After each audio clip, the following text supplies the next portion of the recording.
OERC विद्युत दर विज्ञप्ति को नहीं असंतोष छाड़ा विद्युत उपभोक्ता महासंघ।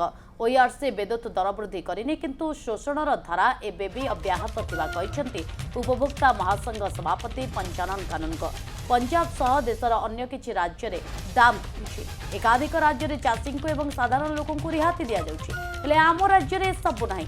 ओडिशा रे वितरक कंपानी माने पूर्वरु 50 रु 57% क्षति सहुथिबा कहउतिले। एबे सेही क्षति 15 रु 17 को खसी आछि।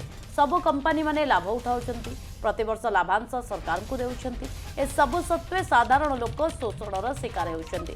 लोकमानंकठारु आ सिक्युरिटी डिपोजिट न करबा पई अपील करिसेंती। गरीबंक कथा विचार करा न गले आंदोलन तीव्र करबा पई चेतावनी दैछि विद्युत उपभोक्ता महासंघ। शोषणर जहाँ थिला धारा जहाँ थिला ताहा मध्य एबे चालू रही।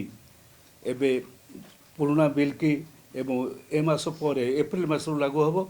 एप्रिल मास बिल को देखिले प्रत्येक भोक्ता जानीपर या भितर कौन प्रकार नूतनत्व ना। गत 5-6 वर्ष धरिक लोकंर दाबी लोकंर जो जनशुणाणी फल जो रेट रे फिक्स थिला एबे मध्य से अच्छी।